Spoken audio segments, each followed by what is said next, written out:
दोस्तों bank Nifty weekly expiry analysis की एक और वीडियो में आपका स्वागत करता हूं। दोस्तों बैंक निफ्टी की फाइनल क्लोजिंग हमें मिली है 44,409 की और लास्ट डे की क्लोजिंग से हमने लगभग 183 पॉइंट ऊपर जाके बैंक निफ्टी पे क्लोज किया है। लेकिन बैंक निफ्टी कंटिन्यू मैं आप लोग को ये बताते हुए आ रहा हूं कि ये एक इंपॉर्टेंट रजिस्टेंस जोन है। जब तक बैंक निफ्टी इस जोन को नहीं निकालेगा यहाँ पे बायर आपको एक्टिव होते हुए नहीं दिखेंगे और जब भी इस लेवल के आसपास बैंक निफ्टी पहुंचेगा एक बार सेलर जरूर कोशिश करेगा उसको नीचे लाने की। यहाँ पे दो चीजें हैं, एक क्लियर कट है।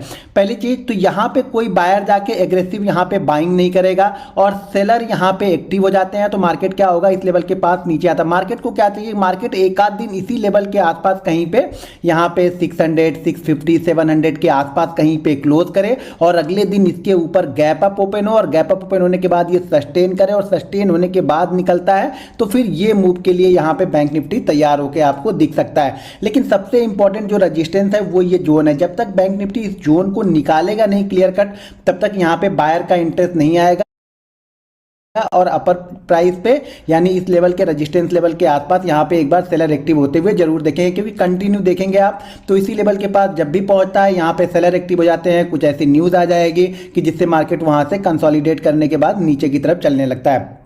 फिलहाल आज की क्लोजिंग जो हुई है 44,400 के पास बैंक निफ्टी ने क्लोज किया है। नीचे की तरफ देखेंगे तो इंपॉर्टेंट रजिस्टेंस है जो कि मैंने वीकली एनालिसिस पे ऑलरेडी आप लोग को बताया हुआ है कि ये जो जोन है वो इंपॉर्टेंट रजिस्टेंस जोन है। जब तक इसके नीचे नहीं आएगा तब तक एग्रेसिव सेलर जो होंगे, जो नए सेलर होंगे वो एक्टिव नहीं होंगे। जब भी मार्केट यहाँ से आते आते इस लेवल के आसपास आएगा फिर इसी तरह का सिनारियो यहाँ भी बनने लगेगा। फिर यहाँ पे क्या करेंगे, थोड़े बहुत यहाँ पे बायर कंट्रोल करेंगे और बायर वापस ऊपर लेके आएंगे। एग्रेसिव सेलिंग यहाँ पे नहीं मिलेंगे, एग्रेसिव बायर आपको इस जगह पे नहीं मिलेंगे। कब तक, जब तक ये लेवल क्रॉस ना हो या जब तक इस लेवल के नीचे बैंक निफ्टी क्लोज नहीं करेगा तब तक यहाँ पे एग्रेसिव सेलर नहीं मिलेंगे। इस रेंज के बीच में ही प्ले करना है तो अपर एंड के पास सेलर और लोअर एंड के पास यहाँ पे बायर एक्टिव होते हुए दिखेंगे। देखिए किसी ना किसी एक दिन तो किसी का स्टॉप लॉस होगा, तो बड़ी मूवमेंट के लिए आपको वेट करना पड़ेगा कि मार्केट इस लेवल के ऊपर या इस लेवल के नीचे ट्रेड करना स्टार्ट करेगा, तभी यहाँ पे बड़ी मूवमेंट आपको होती हुई देखेगी। 15 मिनट का चार्ट लगाते हैं और 15 मिनट के चार्ट पे देखते हैं कि बैंक निफ्टी कल किस तरीके से मूवमेंट कर सकता है, क्या इंपॉर्टेंट रेंज बन सकती है बैंक निफ्टी के लिए, एक्सपायरी व्यू क्या हो सकता है बैंक निफ्टी के लिए।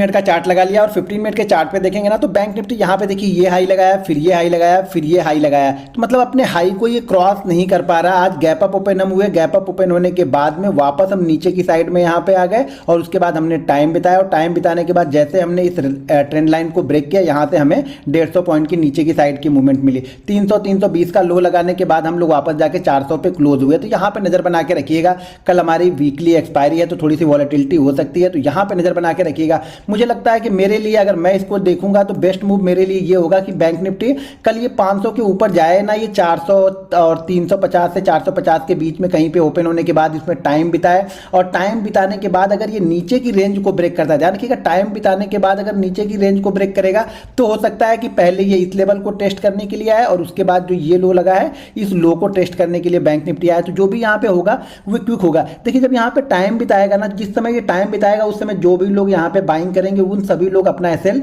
आज के लो के आसपास का लगा के रखेंगे। तो जैसे आज का लो ब्रेक करेगा तो इन लोगों के भी एसएल कटेंगे जो कल सुबह सुबह बाइंग करेंगे और जो आज जिन्होंने बाइंग किया है उनके भी एसएल यहाँ पे कटने स्टार्ट होंगे।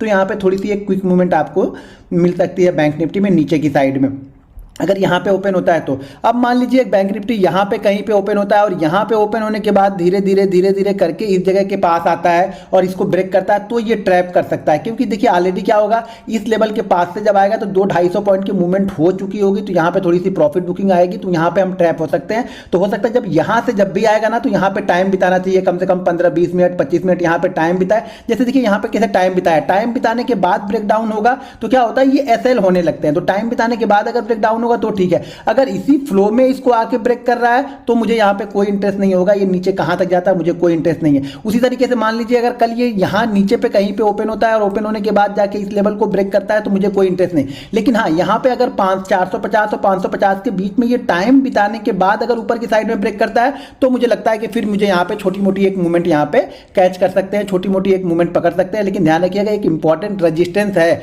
तो यहाँ पे जितनी कम क्वांटिटी के साथ में ट्रेड करेंगे उतना अच्छा रहेगा। जाएगा। नीचे की साइड में एक मूवमेंट मिल सकती है, लेकिन ध्यान रखिएगा दोनों ही जगह टाइम बिताने दीजिएगा। बिना टाइम बिताए अगर इसी फ्लो में जा रहा तो ठीक है, छोड़ दीजिए। अगर एक आध ट्रेड छूट भी जाए उससे कुछ फर्क नहीं पड़ेगा, लेकिन टाइम बिताने के बाद अगर ब्रेकआउट या ब्रेकडाउन होगा तो थोड़ी बहुत मूवमेंट होगी और आपको एसएल भी समझ में आएगा कि मुझे एसएल लगाना क्या है। जब यहां से निकलेगा ना तो आपको एसएल समझ में नहीं आएगा। तो दोस्तों अगर वीडियो पसंद आए तो वीडियो को लाइक और शेयर जरूर कीजिएगा। मिलते हैं नेक्स्ट वीडियो में। जय हिंद।